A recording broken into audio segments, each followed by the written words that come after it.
Hello, welcome to Locked On Sharks, the premier hockey podcast of the tankiest tank team that ever did tank.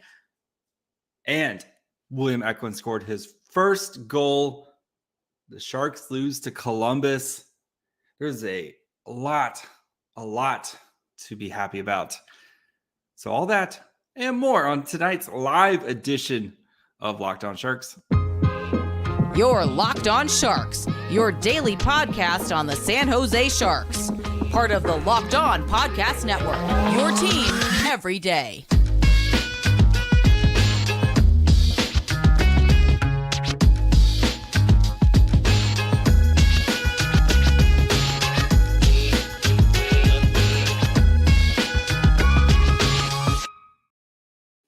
I'm your host, JD Young, contributor at San Jose Hockey Now.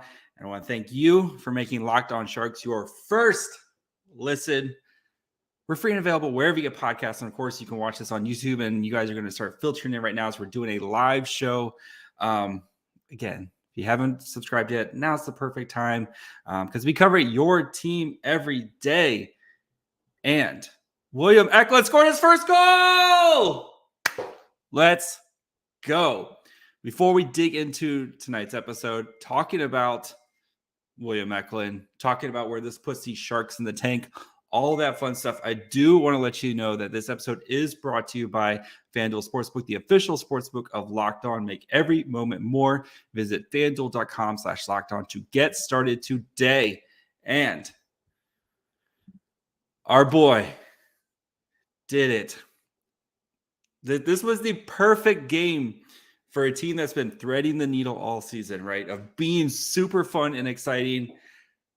And also losing games. So first off, though, Eklund, right? Let's start with Eklund because, you guys know I have been pounding the table, like William Eklund. And he's been so close so many times. And I know he's been looking to break through. But our spinny boy, our Swedish son, spinny boy, how could you not score a goal by spinning your way to freedom as he did on his knees, gets it in there. The pure joy of him scoring that, just absolutely incredible. So happy for him. So happy for us as Sharks fans. The monkey off the back, the first one's in. Let's go from here, baby. This is just the start for William Eklund's career. So, yes, just so good to see. I just wish it happened on Saturday when I was there. That's my only but we got it. We saw it. This is the start, guys. This is the start of William Eklund. And I know he should only play a couple more games and send him back to the HL. Who cares? Let him play. He's earned it. Like I said, would you be surprised? The Sharks have 14 games left. Would you be surprised if Eklund plays the rest of the games, if he's around 5 goals to end the season? A nice little, build some confidence going into the offseason, ready to hit next year running, especially when you have one Connor Bedard. Huge win in the Bedard sweepstakes here. So, as of right now, the Tankathon standings, I'm going to pull them up here, try to share my screen on the fly here as I'm doing this, but let's go. So the full Tankathon standings as of right now, there you are. Boom. Columbus, 2 points. 2 points. And remember, tiebreakers. Columbus has more regulation wins, so they have a better record. They have more regulation wins. Regulation wins is the first tiebreakers there. San Jose, second, 51 points. Chicago, big win for Chicago tonight as they beat the Boston Bruins. Did not see that coming, but that's huge, right? Anaheim lurking, but look at this record from Anaheim recently, 5-2-3. Right. And then the other teams kind of Philly, Montreal, Arizona pushing themselves out of it. So, just further down the pack. So the Sharks they have 2 I'm going to call them slum games left. They play Arizona, who's been playing well, 5-3-2 in their last 10. And Vancouver is playing really well, 7-2-1 here. So the Sharks are doing everything they can to put themselves in the best possible position. So, guys, everything is coming up San Jose right now. Like, again, I know there's still the lottery and everything like that, but you're doing what you can, and you have to put it into the hockey gods. You pray to the hockey gods that this works out for you. So, yes, Sharks are putting themselves in the best possible position. And again, making it entertaining and fun tonight. So, would have been nice to have the Columbus regulation win to get it within 1 point, but again, Columbus is kind of on they're playing some soft teams right now. They said on the broadcast, Columbus has had a winning record against the Pacific. So we need to continue to root for Columbus. And then we'll, put it into the hockey gods there. So we'll continue talking about the rest of the game. We have to talk about Knyzhov, his goal tonight. It's good to see him get back, really kind of returning to form. Got to talk about Logan Couture scoring with 0.7 seconds left. That's going to be absolutely insane. Derrick Pouliot, maybe the long line of finding guys. The Sharks might have found another one with Derrick Pouliot. So before we continue, look at the lines, all that fun stuff. Do want to take a quick break, talk to you guys about our friends over at FanDuel. So we're past the halfway point of the NBA season. Now's the perfect time to download the FanDuel Sportsbook app, America's #1 sportsbook, because new customers get a no sweat first bet up to $1,000. Those bonus bets back if your first bet doesn't win. Just download the FanDuel Sportsbook app. It's safe, secure, super easy to use. You can bet on everything from the money line to point scores to threes drained. Plus, FanDuel even lets you combine your bets for a chance at a bigger payout with a same-game parlay. So don't miss the chance to get your no-sweat first bet up to $1,000 in bonus bets when you go to FanDuel.com/lockedon. That's FanDuel.com/lockedon to learn more. Make every moment more with FanDuel, an official sportsbook betting partner of the NBA. All right, let's get into some comments before we get into going here. So, all right. Yes, Connor Bedard, baby. Oh man, can you just imagine Eklund slinging passes to Bedard? Honestly, if the trade-off between them 2 points back instead of 1 was an Eklund goal, it was, again, right? Well, we're rooting for Eklund. We want him to build that confidence, be ready to go. That way next year it is boom. Let's hit the ground running next year. You can already see the chemistry with him and Hurdle.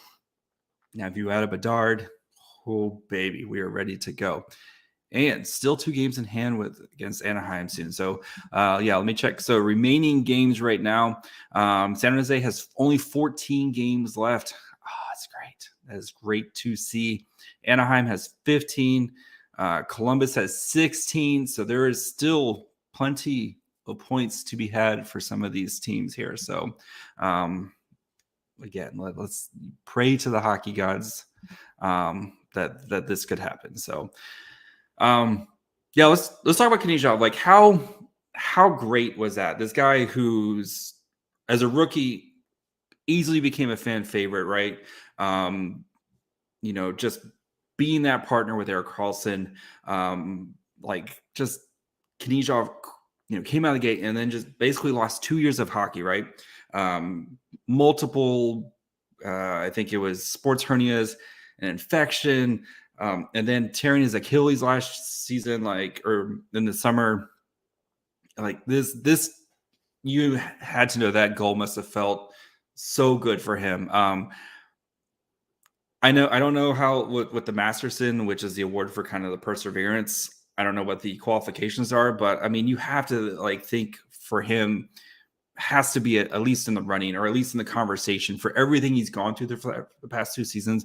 And it looks like he's starting to return to form. And if he can return to form and be the guy that Sharks fans have saw in his rookie year, and then you hope some of these other, Thrun works out, I think Thrun's going to be a really solid addition for the Sharks. Mukhamadullin, if he works out, he's on his way to San Jose. Don't know if he's going to play, but I think he's going to play in Barracuda. I think the Sharks are going to try to kind of load up this Barracuda team, especially I talked about with their run to the playoffs here. Having Mukhamadullin playing in the Barracuda, they kind of get used to it.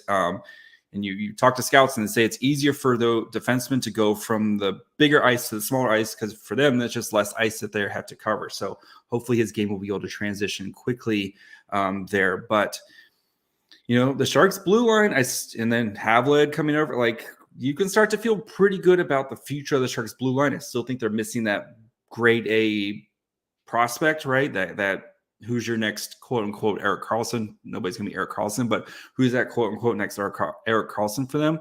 But you got to be feeling good about Mike Grier, Knyzhov coming back, and then Mike Grier has done a lot to try to attack this blue line. You got to be feeling much better about it than you did 12 months ago, right? Especially, or even 3 months ago or 2 months ago, whenever Brian Merkley was traded. You got to be feeling a lot better about the blue line going forward. So. Let's see. Any other comments? I'm trying to catch it. We did do it. Half ball hockey. Yeah, that's the thing, right? If you finish first, right? Worst case scenario is you're going to lose. You're going to be picking third. And then you're going to be picking between Erik Karlsson and Michkov. Like that would. The content for me would be amazing all summer. But again, right, then that requires two teams to jump you. Like, yeah. Pouliat yes. Derrick Pouliot has been a great find for the Sharks. I would be happy with giving him an NHL deal and letting him compete next year. I think he's been like, I'd rather watch him than some of the other guys that we've had on the Sharks this season. He can actually quarterback your power play 2 unit. Like Matt Benning is a great defensive defenseman, but him running your power play 2 unit is, again, it's because the Sharks just have literally nobody else. If you want to sign Pouliot to like a 2 years by like, you could probably do a vet min 1 year deal with him again. Come back, buddy. Worst case scenario is he doesn't make it, and he's going to be running the CUDA team for you again. Or again, you found somebody that you can maybe flip at the trade deadline as the Sharks continue finding things and turning them into something else. So this is a live version, and it's going to be tomorrow's. So I was just so excited about William Eklund. I wanted to celebrate with you guys. Just our boy, our Swedish son did it. So yeah, if you're going to be listening, you could listen again tomorrow or whatever, or just enjoy tonight because, again, like how awesome is it? Yes. Poor, like Capo Kakinen, I thought he played okay tonight, and just the Sharks, as we've talked about many times this season with Capo Kakinen, where he's been put in a bad position type of thing. Like how many hold on, I could look this up. I'm trying to see how many rush chances the Barracuda had, because they had a bajillion rushes. I felt like they were on the rush constantly in this game. So it's rush shots against 2. That doesn't feel right. Let's see. Apparently. Okay. So Capo Kakinen tonight, 46 shots, 40 saves, 6 goals. Expected goals against us 421. 12 high danger shots, 11 high danger saves. Mid danger, he's got 16 mid danger shots, 13 saves, 15 low danger, 13 there. This is all from saves there. So like, I don't know. What do you guys think? I thought Capo Kakinen was solid. It's kind of what we've seen from Capo Kakinen this season. I thought he was okay tonight. But again, like how many was it rush opportunities or breakaways? He made a really nice save against Goodrow. Stopped a breakaway there. in overtime, it's literally a 2-1, and he makes the initial save. The Sharks just didn't get. I think that I don't know if the Sharks just gave up or whatever, didn't get back. So yeah, I thought Kaapo Kähkönen was perfectly cromulent tonight. So yes, well, I know Liz very happy tonight. Shout out to you, Liz. I know Derrick Pouliot season for Liz. So. I did. Jay and I talked about, we thought this game was either going to be like 1-0 or it was going to be bajillion points type of situation. And it was a bajillion points type of situation. So yeah, it's good. So Kevin in here. What's up, buddy? Yeah. Yes. I know he was, I know Pouliat deserved that contract. So like I said, I'm really happy for Pouliat. I hope he gets a chance to kind of be part of this, again, just give him a chance. So worst case scenario, he either gets claimed or he gets sent back to the AHL. And then you've got another adult on your blue line. And I know the Barracuda blue line is probably going to be getting a little bit better here recently, coming up here soon. So yeah. Yep. Yes, he has the old Martin Jones syndrome, right? Of, he makes like an amazing save, and then it's like that one save that you're just like, oh boy. So yeah, it's players like Pouliot that kind of show how much career value, like that puck moving, right? It's that, again, like Vlasic, we know of Vlasic, right? Vlasic is going to good position, stuff like that. Just it's not his skill to get the puck out of the zone, right? Same thing with Mario Ferraro. Not his skill to kind of get the puck out of the zone. And that's where you have those partners, right? For every Erik Karlsson, for Vlasic, you need a guy like an Erik Karlsson who can move the puck and get things, or else you're just going to get stuck in your own zone the whole time. So, man, I'm still excited about it. William. I was very happy. I told you I was happy when they signed Pouliot at the beginning of the season. So Winmook, Shang basically said he's going to be here this week. So I mean, he just got through a super long KHL season. The travel is, I'm sure, brutal from Russia to here, all that fun stuff. So yes, but all right, before we continue, I'll keep answering yours. Throw in some questions right now while I do the next ad read. Unless you guys really want me to do the lines. Here, I'll really quickly. So, lines, Couture, Johnson, Barabanov, another solid night for them. 15 shots for, 8 allowed. Eklund, Hertl, Zetterlund, 2 shots for, 9 allowed there. So we'll see. Eklund, Hertl, Lebanc got a little bit of run. 4 shot attempts, gave up 3. Eklund, Hertl, Svechnikov, 8 shot attempts, 4, gave up 0. So you figure out the common denominator between those 3 lines and what's been happening. Lindblom, Lawrence, Lebanc, 8 shots, gave up 11. And then Svechnikov, Sturm, Gregor, 6 shots, gave up 10. At least, sorry, shot attempts. All those are shot attempts. My bad. So, all right, let's take a quick break. Talk to you guys about our friends over at Built Bar. If you guys don't know by now, Built Bar, the best tasting protein bar on the market. And you know what makes it so good? Because they're covered in 100% real chocolate. They have great flavors like churro, peanut butter brownie, coconut almond, only 130 calories, 4 grams of sugar, a whopping 17 grams of protein. And the best thing about it now is you don't have to wait. So if you're like me and you hate waiting for things to come in the mail, you can head over to your local Walmart or Sam's Club to grab a box today. At Walmart, they have a 4-bar box of cookies and cream, double chocolate, or coconut puffs. Or go to Sam's Club, run in, grab a 13-bar box with our hit flavors, brownie batter, and churro. You'll thank me later. Or if you want a wide variety, see what all the new flavors are, head over to built.com. I like the variety box. That way, in case one day you are feeling cookies and cream, one day you are feeling double chocolate, one day you're feeling, whatever. They've got a wide variety. Or if you're trying to figure out which one is your favorite. So Sam's Club, Walmart, or built.com today to grab yourself a Built Bar. Yes, the Eklund, Hertl, Lebanc line. We'll see. I'm curious to see with Quinn what he's doing, because we saw Lebanc kind of crawling out of the doghouse. He's got some power play time. Scored tonight. You saw they did a great job on the broadcast of kind of highlighting, him working hard, skating, all that fun stuff. So, I think Lebanc is much better player. I like Lebanc. I think he's a good player. I think if you have him in your top 6, I think you're feeling okay with it. He might be a little bit overpaid. But I know he does have his deficiencies, et cetera, et cetera.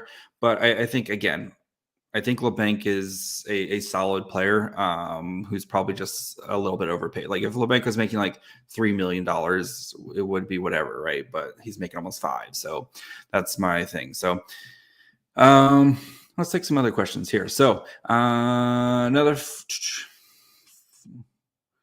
okay, if another 4 gets called up, who's the next call up? We'll see. I know Bordelot makes the most sense, but he's been really quiet the last few weeks. I think kind of ever since they moved him to wing, he's been really, really quiet with the Barracuda. I know he scored recently, but sometimes you kind of forget he's out there, which is not a good sign. Could also be, this first pro year, right? This is the most amount of games he's played in a season. He could be kind of maybe hitting a little bit of that rookie wall, maybe the move to center. There's a bunch of things. I honestly, Liz is gonna enjoy this one. Jeffrey Viel, I would bring up Viel. He's been playing really well down the CUDA, and I think he deserves to get some NHL games and get some of that NHL contract time. So Viel's really impressed me, especially this kind of back half of the season. He's been one of the CUDA's best players. And I think, reward that for him. So he would be my guy. I think Gadovich is starting to practice, so we'll see if he is available soon. But yeah, that would be my guy if the Sharks have to call somebody out here. The Sharks pick 3rd overall, Michkov or Carlsson. I lean Carlsson right now. Thursday's episode, I talk with Will Scouch. We do the Connor Bedard draft profile, and we talk about Michkov versus Carlsson. And he has Michkov 3 right now. Right now I'm Carlsson. We're still, kind of early into this process here as we continue to get forward, but I'm starting to kind of lean more Michkov a little bit right now. So we shall see. Plenty of time for that. So, you think Zetterlund gets moved out? Again, I think if Zetterlund's in your middle 6, if Zetterlund's on your 3rd round, you're probably feeling really good about that. But I think, and again, the guy just got traded here, right? It's going to be a little bit tough for, some guys with trades, right? It takes a little bit for you to kind of get used to your surroundings, used to a new scheme, all that fun stuff. But, I think Zetterlund's role is probably more of a middle 6 type of guy. Maybe going into next year, if you put him with like Couture and Barabanov, or if he's like Nico Sturm, Zetterlund, and who else on your 3rd line, like that feels more natural, I think. So we shall see.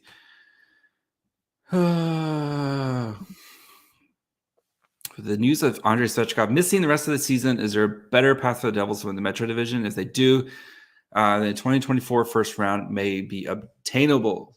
Yes, but we still want. So the perfect plan is to have that pick be as bad as possible this year, and then they make the Eastern Conference Finals next year, and then that pick the 2024 pick becomes bumps from a 2nd rounder to a 1st rounder. So that's the threading the needle right there. But we could see. I'm still a little worried about.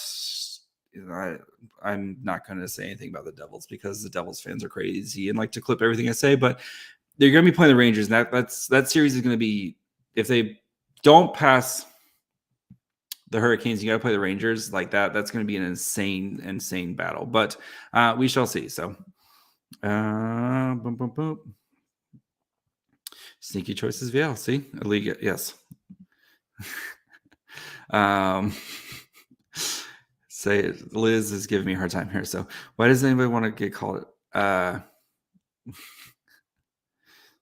Stop taking players. Yeah, like I said, I think Gadovich is the guy, and like I think we know Mike Grier wants this team, this Barracuda team, to make the playoffs. And like I said, the Barracuda season finishes after the Sharks. Like I wouldn't be surprised if as soon as the Sharks season is over, if Eklund is still with the Sharks, he's on a plane to Tucson to go play with the Barracuda type of situation. So, yeah. Let's see. I think the Devils have already passed the point. Oh, let me check. I haven't checked the standings in a while. I only look at the bottom of the standings. I don't look at the top of the standings. Let's check out the standings right now. So, because somebody's asking where the standings are. So, bump. Carolina does have a 2-point advantage with a game in hand against the Devils. So going forward, and then Carolina does have a little bit tougher schedule. I feel like the strength of schedule is a little bit tougher than the Devils. So yeah, that'll be an interesting battle there going on there. So. I get the with Eklund, play more meaningful games if you sent down. You're playing in the NHL right now, and also if he gets a full rookie season, I get the people are like, well, what if you go into the Calder? Connor Bedard is going to be playing in the NHL next year, guys. And Connor Bedard unless Connor Bedard gets injured, Connor Bedard is probably going to be a 25 to 30 goal scorer the moment he sets in the NHL. So, yeah, that would be it's better for his development to continue to play against better players. So that's my thing. All right, a couple more questions, and then we'll end this bad boy. So, or yes, Kevin's got make it this year and then miss entirely next year. I don't think that's going to happen with how loaded that team is, and they're just going to get better. So, yes. Anyway, we'll see. Heavy Michkov. Yeah. So, guys, William Eklund, NHL goal scorer. I don't know what else to say. That's him, William Eklund, NHL goal scorer. The Sharks lose. 2 points behind. Things are looking great for Team Teal. Please, if you guys haven't already, go ahead and subscribe. This was fun. I enjoyed doing a live stream with you guys. So please go ahead and subscribe if you haven't. You can follow me on Twitter at my fry hole. Follow the show on Twitter, Facebook, Instagram at Locked On Sharks. Listen wherever you get podcasts, Apple, Spotify, Amazon Music. Watch this bad boy on YouTube as well. William Eklund is a San Jose Shark. That's great. We did it, guys. What are the odds of the Sharks in the season? Less than 60 points. I mean, how many points are they at right now? 51? 9 points in the last 15 games. I just I don't think they're breaking 60 points. Last question in there. So thank you guys for hanging out with me. It was a blast. We'll try to do some more. We'll try to do some more live stuff, especially with the CUDA. Especially if the CUDA make the playoffs, we'll be doing live stuff around there. Thank you guys all for hanging out. Liz, you're the best. Appreciate you, Liz. So until tomorrow, bye, friends.